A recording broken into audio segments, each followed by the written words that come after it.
Good morning, Kate. Hello, gorgeous. We're quite early today. It's I know. lovely. Very early. Look, I'm actually dressed in clothes. I'm not in pajamas. You're not in pajamas. Oh.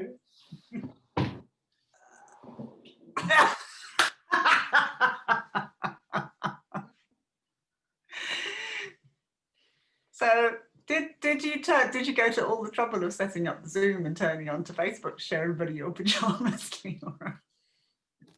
Turns out I did. Well, I think we've talked about keeping it real today. Yeah. So, yeah. We're doing a few of these, so it feels only right to keep it as authentic as we possibly can.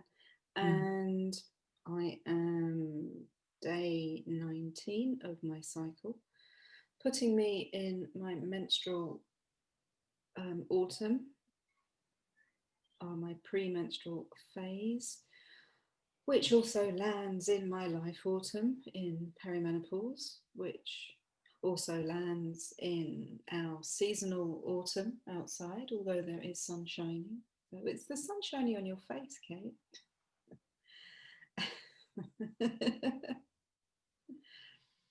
And as you reminded me, we're in a pandemic, which is a fairly autumnal stroke wintry place for us to be worldwide. So yeah, shit's getting real. And although we can talk about all the empowering and positive aspects of working consciously through perimenopause, it's not always pretty, and today doesn't feel particularly pretty in my menstrual and perimenopausal world. So yeah, I'm sitting here raw and naked in day 19 in perimenopause, when sadness and grief and questioning feels very, very present. Knowing a little bit about seasons is helpful with this, I think, because we understand that these more difficult feelings, the grief and the sadness and sense of loss, often come with this season. And that reminds us that it's allowed, it helps with the kind of, well, how it works for me, my internal soothing, oh yes, okay, this is an autumnal season and autumnal feelings, I can allow this more. It's more challenging sometimes to have those kinds of feelings in a more summery place, for example. Which happens in perimenopause, the flavour of autumn tends to weave its way into all the seasons. Yeah, and I think that's hard. Yeah. That's really hard. Yeah. And to be acknowledged, and to, as you say, to that, just telling yourself that this is allowable and as it's meant to be. And there's no fixing required here. There's no need to do anything but listen. Yeah, that's what is calling me very, very strongly today, is to listen to the sadness and the grief.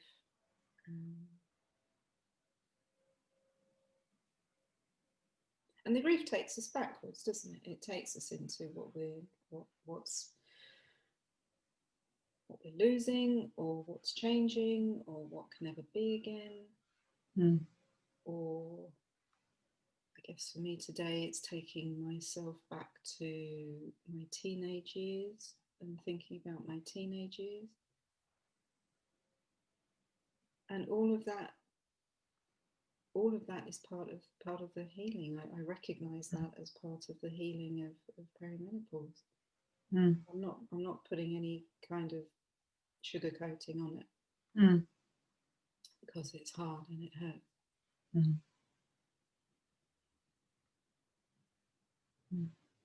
But it feels necessary. Yeah. Is it your phrase, sifting and sorting? Did you think that one up? Yeah, it's such a great phrase. And that it describes this process of looking back and sifting and sorting through the treasures and the ugliness, and it's like the drawer of doom in my kitchen.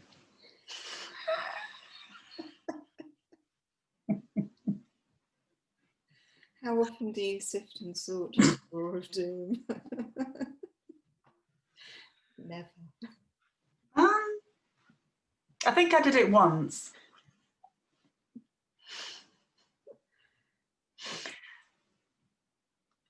And then the last time my partner bought some boxes.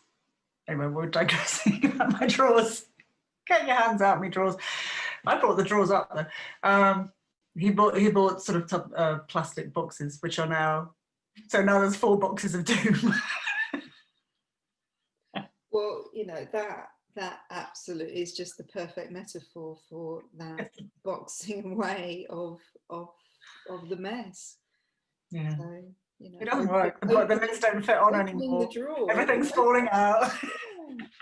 Opening the drawer with consciousness to sort through all of the mess. That's how you create. I'm in favour of shutting the bastards up myself, actually, to be honest. Oh, okay. Sorry to wreck the metaphor there. Feelings, yeah, okay. Drawers, oh God. I got that feeling in my hips of bumping it closed. I wonder if you'll open your drawer and look at it in a different way today. Damn you. This is not the direction I see this conversation. Okay, I'm going to run with the drawers. I'm going to run in my drawers. Because sorting the drawer, the best way to sort drawers is to do it really slowly, and is to potter along and take your time. Because in the past, I have ditched a load of quite useful stuff out of a sense of sheer frustration. Yeah. So I think the sort of helpful things to do when you're in this place of loss and sadness can be to go slower and to give things space, actually, as well. Sometimes when you put things down, an issue or a situation, and you put it down and look at it without other stuff around it, and give it a bit of space, then it can be easier to see what needs to happen, or easier to see what it is, quiet, than when it's all sort of jumbled up and tangled up with beliefs about beliefs and family stuff and blah, blah, blah, blah, all the tangly mess. So slowness and a bit of spaciousness, and that could be just, a couple of minutes. Damn it! I wish I hadn't brought the drawer up now. It's niggling now. It's niggling. I'm a completer. It's gonna. Oh. Kate will be showing photos on Facebook of her extremely. No, I won't be showing photos on Facebook of my drawers. Actually, I have done. I had a phase of taking pictures of all of my real life, of all the horrible mess. like the grime, and the drawer of doom certainly featured there, and all the tangly wires and the things shoved behind the doors. It quite entertained me. Tasteful black and white. But it does serve beautifully as a metaphor for today. Yeah. So Yeah. it's given you. I'd love to hear what more you can add to the sort of the, I don't want to say medicine, to the care, how you can care for yourself. What works for you in these situations? Yeah.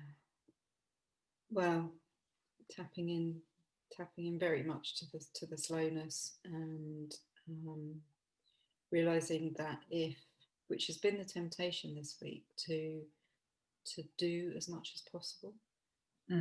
So just subconsciously diverting myself away from the mess, and it has physically left me on the floor. So that just proves time and time again that that just doesn't work for me.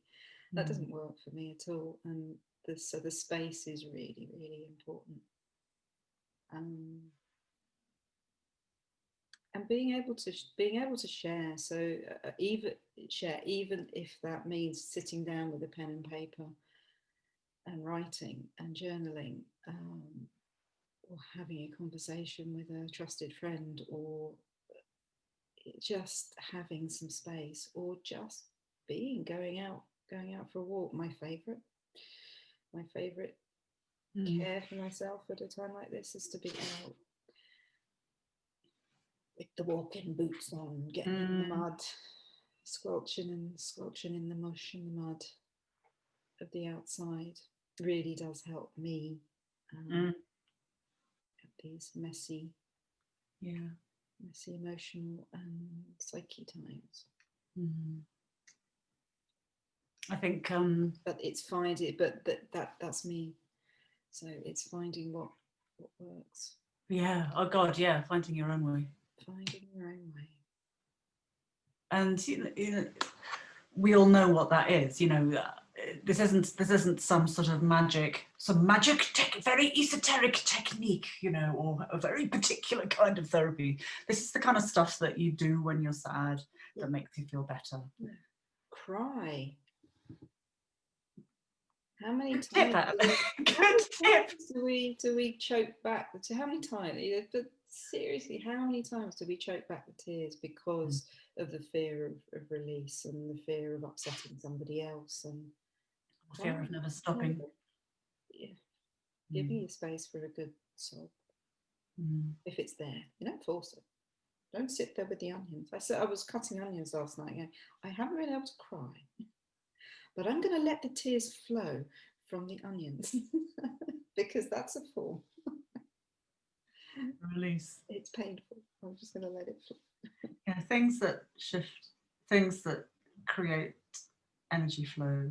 Other things, I mean, you said going for a walk. I think changing location works. You know, going out and coming back.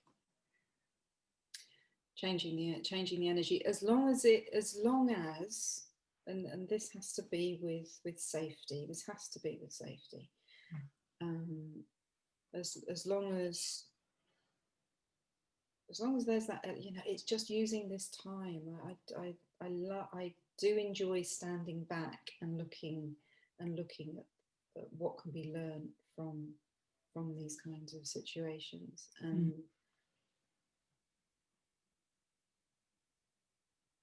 how much is distraction and how much is soothing. So it's a fine line. Yeah.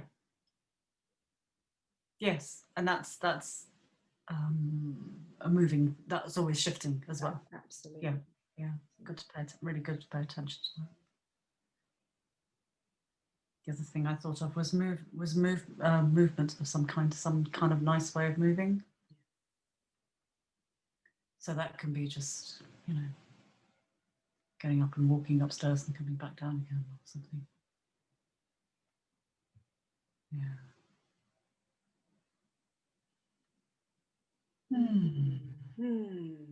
And the, you know, on the upside, you know, it feels very soulful being with you this morning, and you know, with that real kind of my heart's busted open and it feels really soulful and, you know. Mm. So it's giving ourselves that Yeah. gift of feeling soulful in the sadness, or whatever it looks like.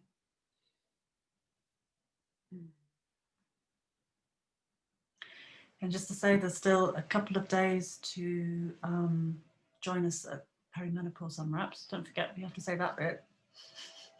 Because shit can get real in there too. Shit gets real there too. It's a fantastic held program that allows the space for the shit to get real. It gives you a container, a bucket of shit. It's a mulching. I couldn't resist.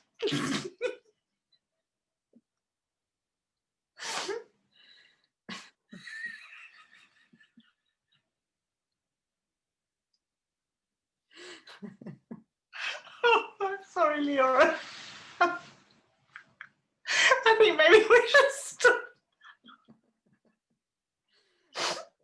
I will be. Well,